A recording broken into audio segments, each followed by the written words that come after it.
everyone. It's Ann with Andale Homestead. Thank you so much for being here. Hello, everyone. It is Kacy from Ormsby Farm, the Halfway Homestead.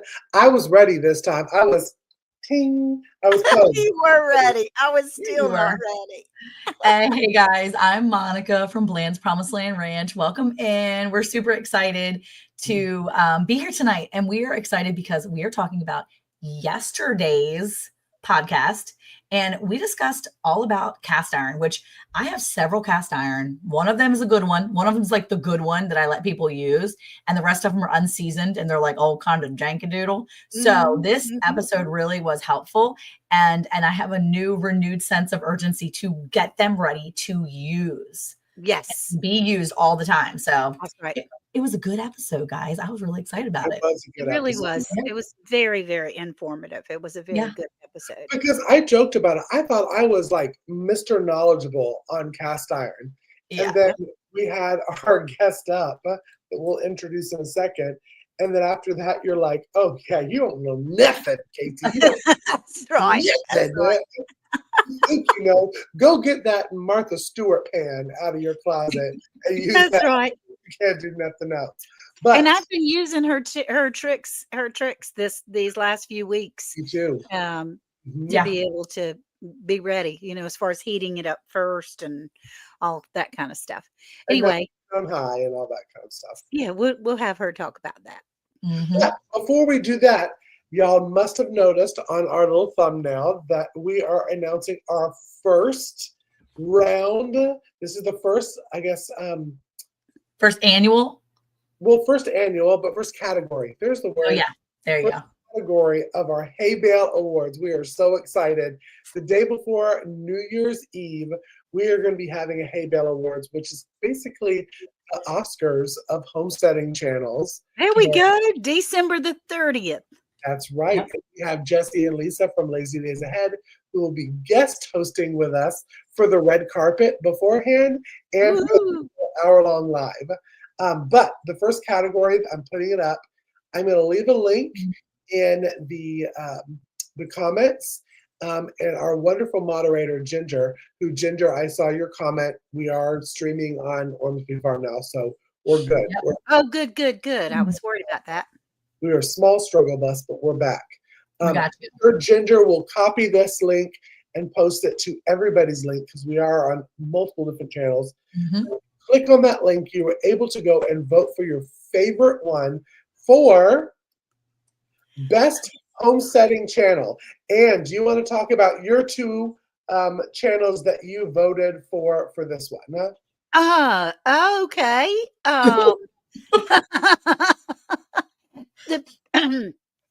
Y'all, this was a little tough because we all have our favorites and we all have people that we watch all the time. We were trying to get everyone to branch out a little bit.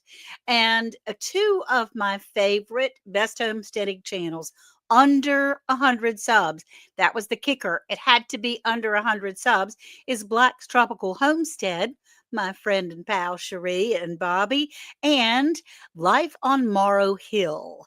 They're from Texas, and that little gal works herself to pieces every single day. So those are a couple of them that I picked. And I was really excited because I threw in Yogi Hollow Farm. Oh, it's Lisa over at Yogi Hollow Farm, and Milk and Honey Heritage Farms with a Z. Yes. As my two that I was throwing in there. Monica? Okay, so I chose Mountain Maple Ranch, and then I can't remember the other channel name. It was really good.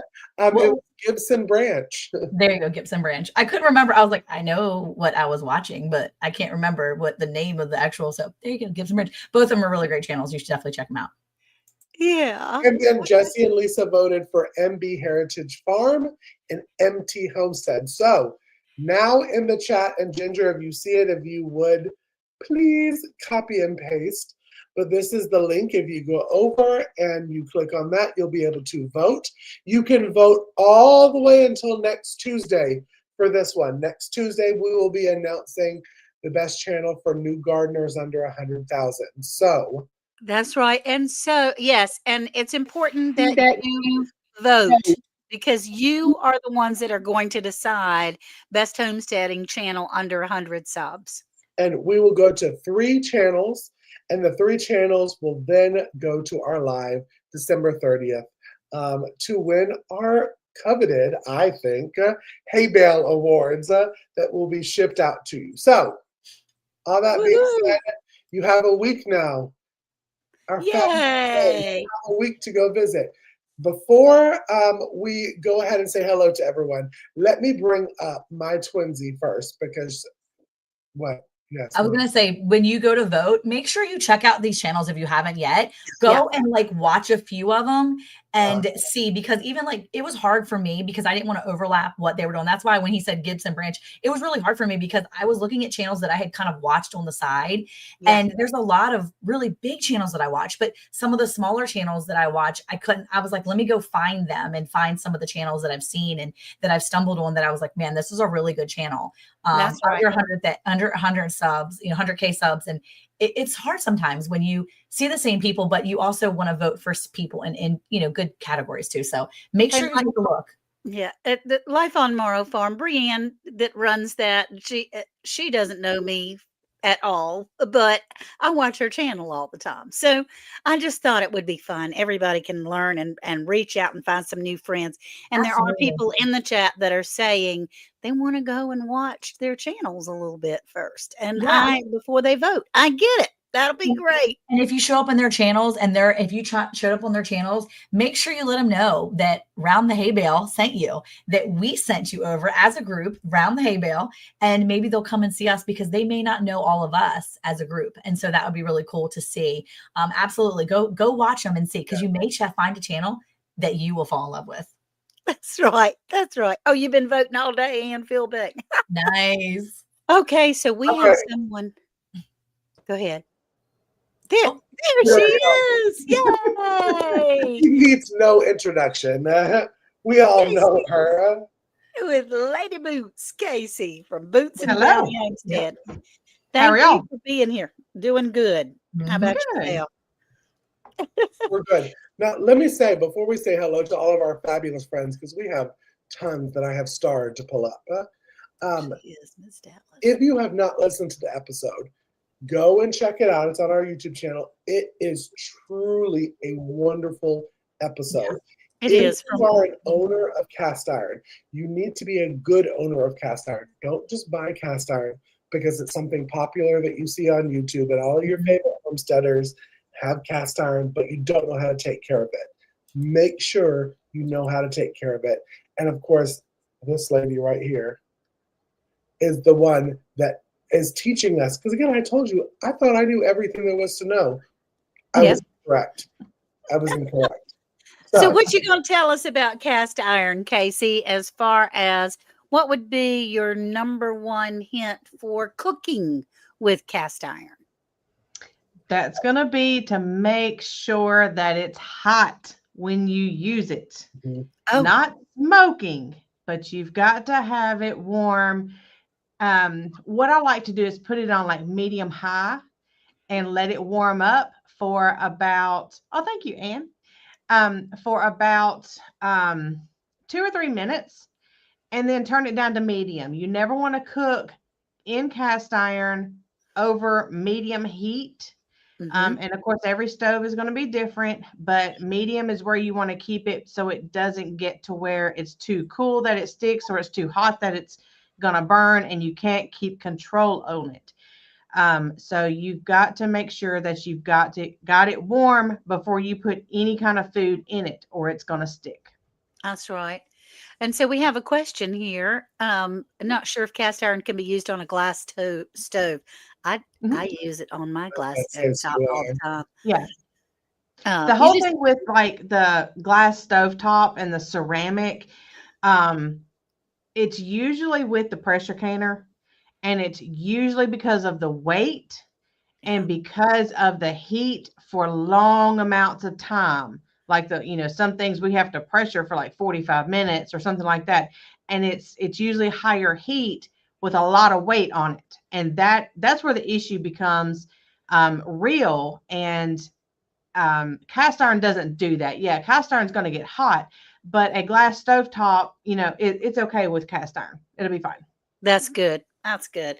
And that's the clue that I've been using for the last week or so when we recorded this.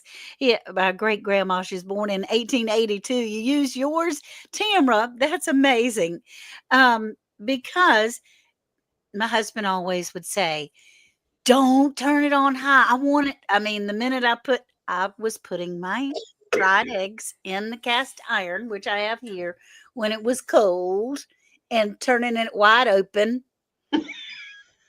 and he would really fuss about me ruining his cast irons because for one, I said, well, I put a little oil in the bottom of it. And he went, So warming it, then putting your egg in there, and you Yes. don't have to have it sun hot, like hot as the sun. Yes, you want to have it hot when you want to sear something. And that's usually like when you sear steaks or something, and then you want to put it in the oven. That's usually when you have it on a little bit higher temperature. Okay. That's You can good. use it like a griddle. All right. So, Kacy, was there anything that stuck out in your mind as far as what clues or hints or things that you might have learned? Well, I mean, I learned that I was doing everything wrong. Was like step one. Because I was like you, Ann. I was putting the cast iron on the stove. Now, again, I have, at this homestead, I have a glass top. Me too. And turning it all the way up, thinking that my cast iron had to be like flaming hot for it to work. But what I learned from his lady boots is that that's when you're actually going to, that's when it's not, it's going to stick, is basically what I'm saying. Yeah, everything is going to be that is what's going to burn, and then it's going to crust and terrible. stick, and then it's going to be nasty to clean. But I Yeah. also learned that it's not to yell at your family members when they use soap cleaning iron, because it's, even though Kacy said you shouldn't have to. If it's seasoned well, you shouldn't have to use it. So that's why I say, listen to this episode, because you're going to pull all of your cast iron out and be like, I need to re-season all of my cast iron right this second. Oh my goodness. Do it. Yes. Mark, what about you? What did you learn? Honestly, I was more of like, okay, it wasn't about, well, I learned a lot, but pretty much what you guys learned. But I think for me, the most exciting part of it was like, okay, I've got one good cast iron that I use. It's seasoned perfectly. I use it for sourdough pizza for Eric. That's like exclusively. He tried to use it like one time for eggs, and I was so legit mad at him. I'm like, don't use that for eggs. You're going to burn stuff. And if you burn it, I'm going to have to reseason. I'm going to be I was like, don't use that for anything but sourdough pizza, because when I do the sourdough pizza, we put it in the oven, it comes out perfectly. Like it's perfect. It's perfection. But then I have like these other ones that are not seasoned well, and nobody cooks with them. They got little spots on them. I'm looking and I'm like, there's rust on it. I don't want to use that one. I don't feel like dealing with it. So now I have like a rejuvenated sense of, okay, I need to reseason these and start using them, because they can start cooking with them, because I have a few pans in my pantry that Eric is like, you need to get rid of this. It's Teflon. I don't want it. I don't want this. And so I'm trying to pull out those non-stick things that I've had before, get rid of them, but I just can't seem to do it. And so if I have these pans that are seasoned properly, I'm going to be more inclined to get rid of some of the garbage that I have. Yeah. There's like 2 pans in particular that he's like, please don't use that one. And I'm like, I won't. And then I'm using it at the last minute. And he's like, why are we dying here? Why are you killing me? So yeah, I've got like this now, like this, fire under my rear that I want to make sure that I've got these in use, because what's the point of having them if you're not using them? That's right. Yeah. That's exactly right. Now, there have been lots of really wonderful comments and some questions. Shade Tree Cook. I'm sorry, James. I'm really sorry. Shade Tree Cook said salt and a potato works great for cleaning. And there are others that are coming up as far as questions in the chat too. Kacy, Mrs. Boots Kacy. Every time you come, the questions just roll like butter. I mean, everybody's so interested in learning what you know, and it's wonderful. Thank you. Thank you for being here. So how do you suggest that cast iron is cleaned? Okay, well, it depends on what's on it. Okay. If Question I'm doing, Ann, is this the one that you just asked, Kacy? Or is this the No. It was about cleaning. About okay, well, because just there's other questions, but yeah, you can just yeah. talk Well, about hold on for that one, Penny. 1 second. About cleaning. Now you can buy your skillets nowadays, and they're going to come pre-seasoned. it. Uh-huh. Well, that pre-seasoned isn't the seasoned skillet like we are talking about making it non-stick, because you can start using that skillet right now and it's probably still going to stick because it just has a like a get started coating on it. Uh-huh. And um, you really need to learn how to actually use it correctly. As far as cleaning it, um, you don't want to submerge it in water and leave it, because water on metal creates rust. And that's Okay. what's going to happen is your pans are going to start rusting. Okay. You can fix them once they get to that point, but you're going to have to start the process all over again of seasoning. And I explained kind of how to do that in yesterday's podcast and video, Yeah. where we talked about, how to go through all the steps of doing that. It's really easy. And once you do it the first time and can keep it fairly non-stick, it's going to work very well for you. That's awesome. As far as cleaning it, like I said, it depends on what's on it. So if you have it really well seasoned, you should just be able to wipe it off if Yeah. it's something that is dry. That's when I Like was- I showed an example. Yes, I showed an example in the video Yep. that we did yesterday, where I just had scrambled eggs in mine and I took a paper towel and I just wiped them off. And it's ready to use for the next day. You That's can right.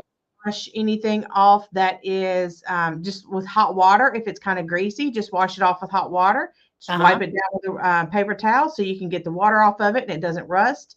And yeah, if you start to cook with it like a one skillet kind of dish, Uh-huh. kind of like a casserole kind of dish, you can still use your cast iron for that, but it's going to have like that creamy sauce that's going to get stuck to it.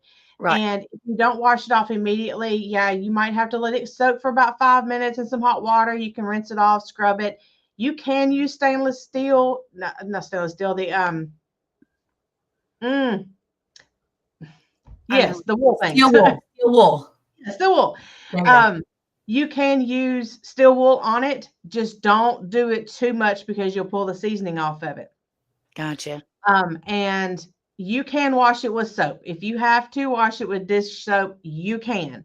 And I explained how to do that in that video yesterday and go through the whole process of just a quick re-seasoning, because just because you use soap doesn't mean you're going to strip it of the seasoning. You just need to do one, like a little partial step just to get it back to where it was. And you can go right back in to using it. That sounds great. Now, Loose. two Doves, Bees, and Gardens said that we have some from our grandmother. They're pretty picky about the brands that we use. Yeah. Is there anything that you should not use cast iron for? Flower pots. That's a great answer. I mean, we use cast iron for all kinds of cooking. I mean, like Monica said, we do pizzas. Let me pull up a picture real quick because we just did this too. We have like the Dutch ovens where we do soups and stews and stuff in it. Here's some pizza crust that I made the other night. Ooh. In the cast iron skillet. Those are sourdough. That's actually from the sourdough we made on our last joint effort. Oh my gosh. So that's from that sourdough we made Kacy together. stayed alive. The three of ours. Her stayed alive. All right, so we have another Come in.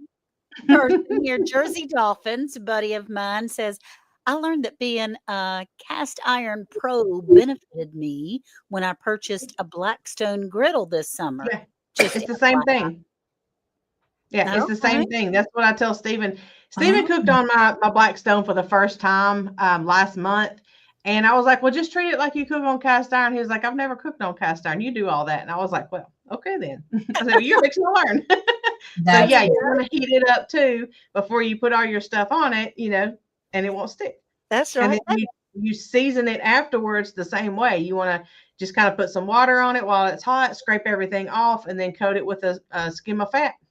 I love it. I love it. Now, Penny Ortiz has Yes. this is her question. Is your vintage cast iron or just cast iron? Because I all my have a cast mixture. iron, vintage cast iron. Okay. I have a mixture. Yes, if you start going down the rabbit hole of the different kinds of cast iron, you will learn. There's like a point that it came to in the timeline, 19 around when everything else changed between the 60s, 70s, 80s. During that, between I guess about the 50s to the 80s, some started changing in there. Some changed before others, some changed after others.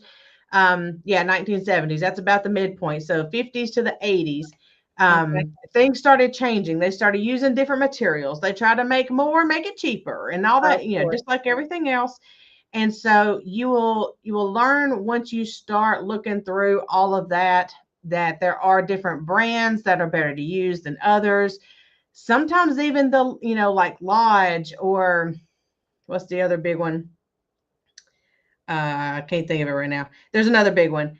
A lot of them you even have to watch. So I have an Emerald Lagasse, which is not my favorite. It's just a name. But Yeah. I have an Emerald Lagasse pan, a cast iron skillet, and it's not my favorite. And yesterday on that video, I showed where that's the one that's real bumpy. And I said you could take a sander and buff it down to make it smooth. Gotcha. You can do that. Okay. All right. Okay. And Nyla C says, I always wash my cast iron. That's what my mama did. However, I do dry it on the stove and Yeah. then oil it. Yeah, And, correct. And I understand that you do. Uh, Yeah, and with or without soap, it doesn't really matter. But yeah, I usually rinse everything off except the one pan I do scramble eggs in every single morning. It's so well seasoned. I can see myself in it like a mirror, and I just wipe it off with a paper towel and I just put it back on the stove. there But you go. anytime that I use it for anything else, like on my bigger pots or my bigger skillets, like Ann has up there, I've Uh-huh. even got like 14-inch skillets. Those things Oh, are so wow. huge, my eyes can't even warm the whole thing up. But the bigger ones like that, I usually just rinse off because I'm cooking meats and vegetables and some kind of sauce or something in there with it. Mm-hmm.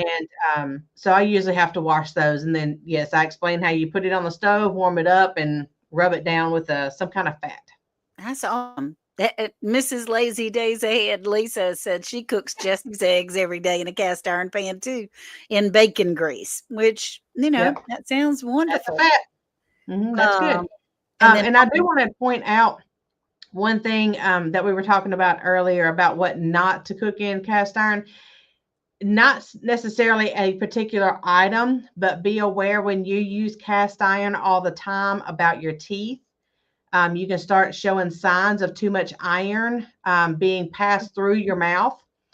And as well as people with hemochromatosis, which Stephen he has one gene that can mutate to two genes, which then will be full-blown hemochromatosis. And that's where you just have your body keeps too much iron.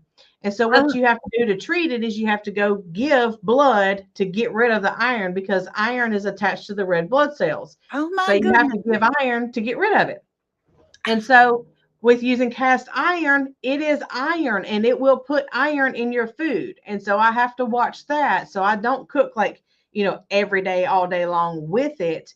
I have some different like metals that I like stainless steel and stuff like that I use occasionally.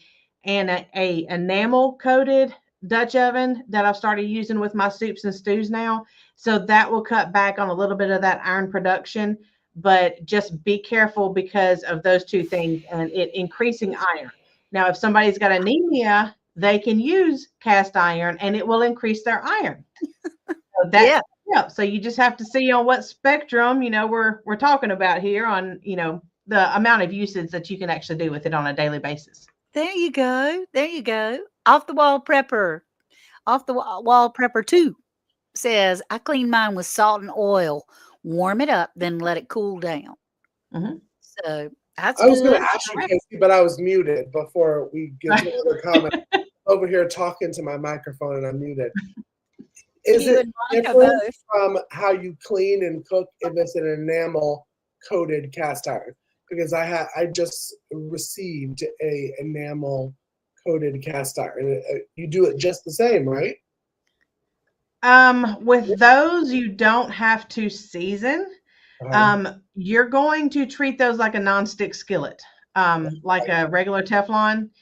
What it is it's like it's in an enamel, like let's just call it a paint. So it's like a paint on top of the pores of the iron, and so it closes it all off to, I guess, protect it and help it last longer or whatever. I don't really know the use of it other than people just don't know how to use cast iron, so they just put paint on it. They just put like a nonstick kind of thing on it. It's pretty. Yeah, they're pretty.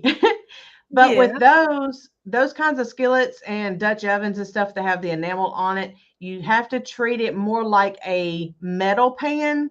If you've ever cooked with metal pans where you have to warm the grease on it or the oil or whatever, you have to warm it up like you do regular cast iron in a metal pan to where it doesn't stick. Okay. Okay. Okay. Mhm. And so Monica Desert Goat says, hello, hello, hello.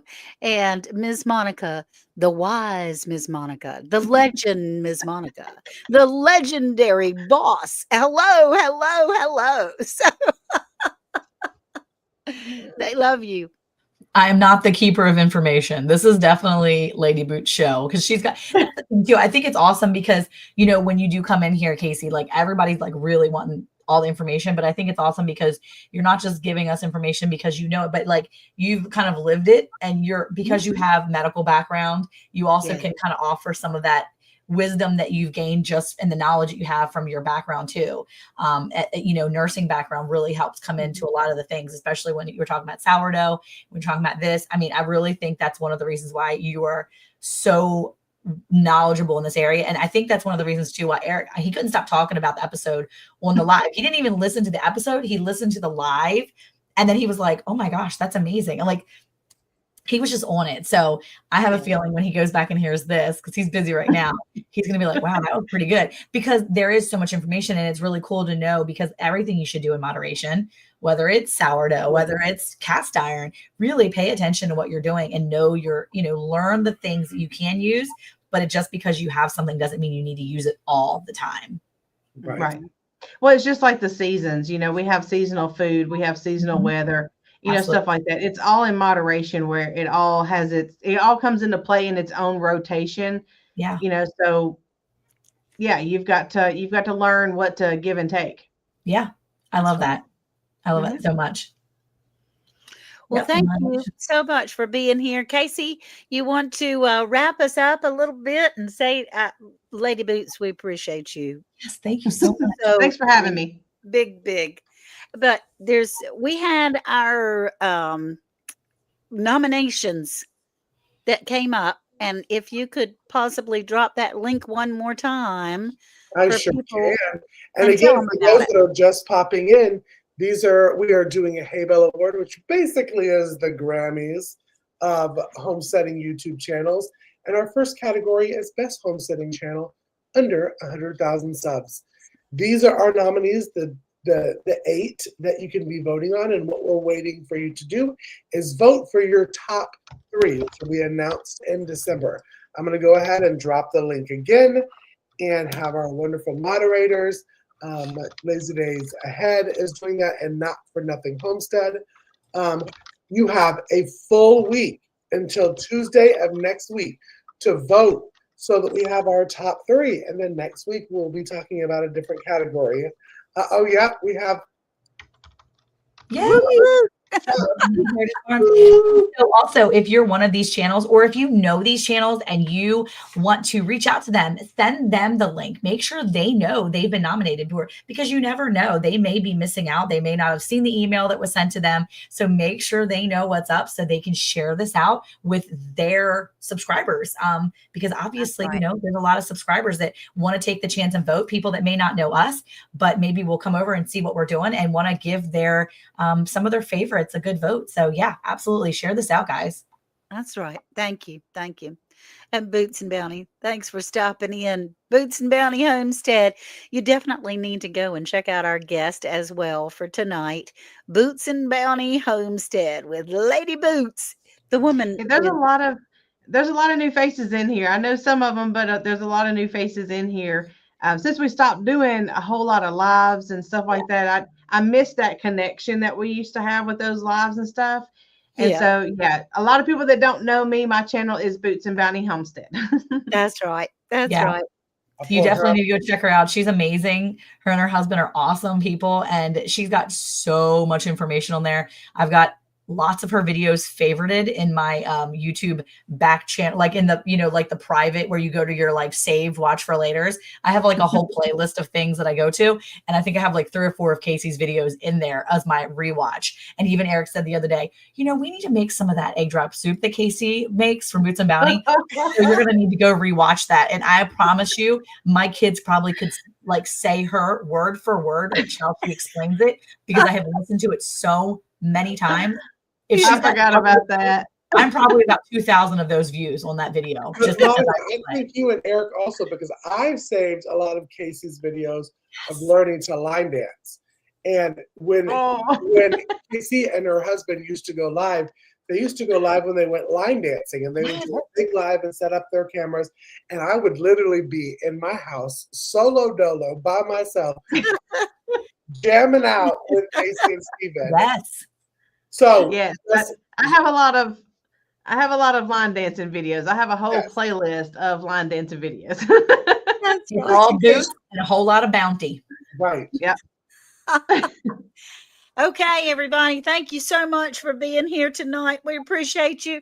And for more information, make sure you go to Round the Hay Bale channel. This link should be put on there as well, Round the Hay Bale channel. And that as far as voting. But you can watch the podcast that came out yesterday on Round the Hay Bale. This is voting. I'm talking with my hands here and y'all can't even see me, but it's the best homesteading channels under 100,000 that were just nominated. I mean, we just threw some things out there because we all have our strengths, and these are just a few of them. So please go in and vote, because we need you to decide the top 3 for next Tuesday. Okay, we'll talk to you soon now. Bye. Bye, y'all. Bye.